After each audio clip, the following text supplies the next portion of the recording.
이 시간 은혜 받으실 하나님 말씀은 요한복음 4장 10절 말씀입니다. 예수께서 대답하여 이르시되 네가 만일 하나님의 선물과 또 내게 물 좀 달라 하는 이가 누구인 줄 알았더라면 내가 그에게 구하였을 것이요 그가 생수를 내게 주었으리라. 예수님께서는 생명의 떡이 되시죠. 예수님은 영이시죠. 요한복음 4장 24절에서. 그렇기 때문에 예수님이 하신 말씀은 영의 말씀이에요.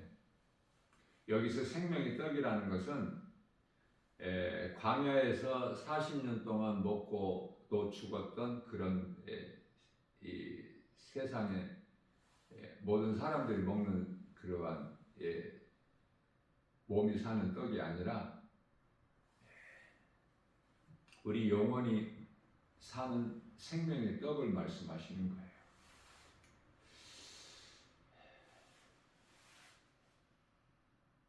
사마리아 수가 동네에 사는 부도덕한 여자가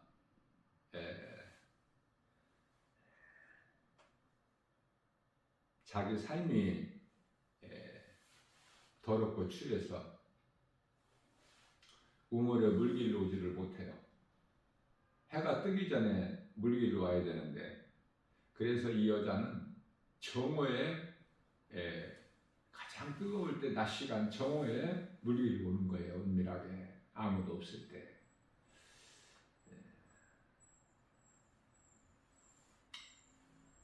사람 만나는 것이 두려워. 자기가 떳떳하지 못해서. 그래서 소위 말하는 대인 기피증.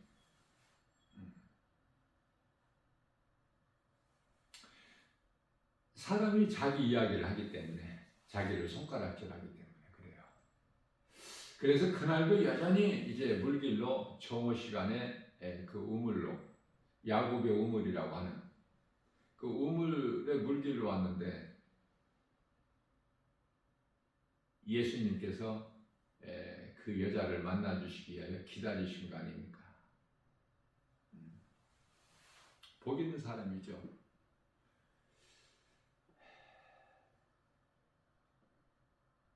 남편 5번이나 바꾸고 6번째 살고 있는 그 6번째 남자와 살고 있는 그 여자를 복 있는 사람이라고 하면은 좀 세상에서는 납득이 안 되지 않습니까? 지식과 상식으로, 육신의 생각으로는. 그러나 그게 하나님의 뜻이에요. 그게 복 있는 사람이거든요. 하나님을 떠났다가 회개하고 돌아오는 탕자가 복 있는 사람인 것 같이.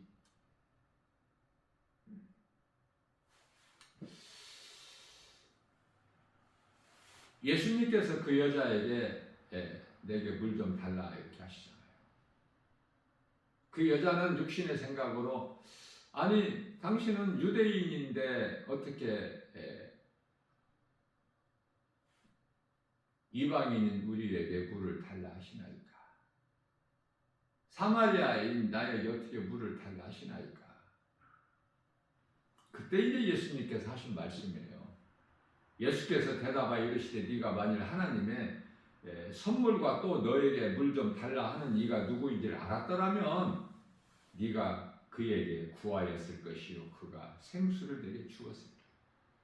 영원히 목마르지 않은 생수를 네가 그에게, 예수님께 구하였을 것이요 그는 구하는 너에게 주었으리라. 이 말씀입니다. 자, 그렇다면은 영원히 생명 되신 생명의 떡, 요한복음 6장 38절 48절이죠. 자, 요한복음 6장 35절에서 예수님께서 말씀하시기를 나는 생명의 떡이니 내게 오는 자는 결코 줄이지 아니할 것이요 나를 믿는 자는 영원히 목마르지 않아. 예수님을 믿는 자가, 예수님께 나오는 자가 영원히 사는, 영원히 줄이지 않는 생명의 떡을 먹고 영원히 목마르지 않는 생수를 마시는 거 아닙니까? 자, 그렇다면은 누가 예수님께 나오느냐고 말이에요. 누가? 에베소서 1장 4절 말씀에서는 하나님께서 창세전에 택하신 자가 복음을 듣고 내가 죄인인 걸 깨닫고 회개하는 마음으로 예수님께 나오는 거예요. 택하신 자가. 다시 말하면 하나님께서 택하신 자가 복음을 듣고 또 죄인인 걸 깨닫고 회개하고 예수님께 나와서 예수님을 만나는 거 아닙니까? 그래서 예수님의 음성을 듣고 그 들은 말씀이 믿어지는 거예요. 이게 복 있는 사람이야.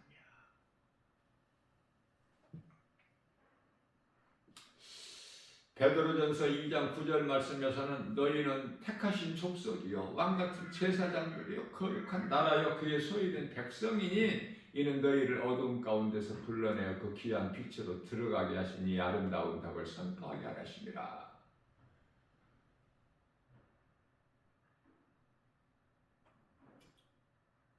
이 땅에 두 부류의 사람이 살고 있는데 하나님께서 택하신 자, 택하시지 않는 자. 함께 살아가고 있지만은 구별되어 있죠. 마치 마태복음 25장에서 양과 염소가 구별된 것처럼.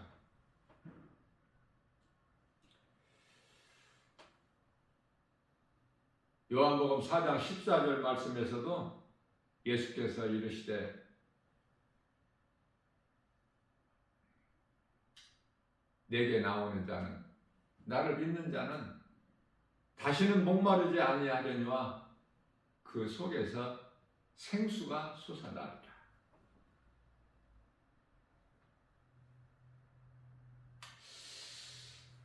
요한복음 3장 13절 말씀입니다. 사람의 모양으로 오신 빌립보서 2장 8절 사람의 모양으로 오신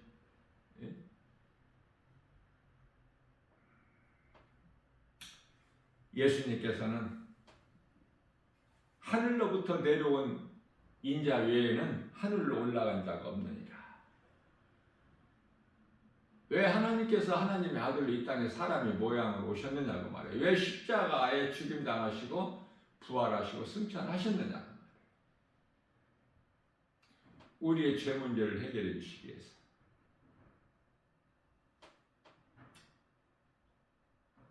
예수님께서 요한복음 10장 18절 말씀에서 내가 힘이 없어서 내가 십자가에 달린 줄 아느냐? 그렇지가 않다. 내가 스스로 나는 십자가에 내어질 권세도 있고 다시 살아날 권세도 있느니라. 자, 이러한 예수님께서 아버지의 기뻐하신 뜻을 다 이루시기 위해서 오셨고 다 이루어 주셨고 요한복음 10장 30절에서 19장 30절이죠. 내가 다 이루었다. 요한복음 10장 30절에서는 예수님께서 아버지라고 했던 그 아버지가 예수님과 하나야. 요한복음 10장 30절에서 나와 아버지는 하나다. 예수님께서 십자가에 달리셔서 이제 다 이루어 주셨죠. 그리고 이제 다 이루었다 하신 말씀이 영원히 떠나시기 마지막 하신 말씀이고 또 부활하셔서 승천하시기 전에 마지막 하신 명령은 너희가 성령을 받으라 이렇게 말씀을 하신 거예요. 그럼 성령 받아야 되겠죠. 마지막 하신 명령이기 때문에. 세상 말로는 죽을 때 하는 말이 유언이라고 하지 않습니까? 아무리 불효자식이라도 부모가 죽을 때 유언은 그 말은 듣지 않습니까? 예수님 제자들도 정작 믿음은 없었지만은 예수님께서 성령을 받으라.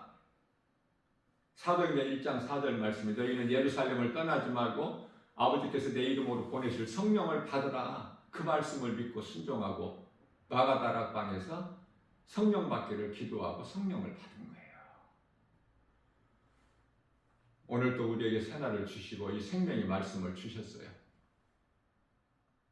누군가라도 어디에서라도 어떤 죄인이라도 이 말씀을 듣고 깨닫고 회개하고 예수님께 나오는 자, 예수님의 음성을 듣고 믿는 자는 영원히 사는 생명, 영원히 목마르지 않는 생수를 먹고 마시는 거예요. 이러한 복을 받아 누리는 복 있는 자 저와 여러분들 되시기를 주님의 이름으로 축복합니다.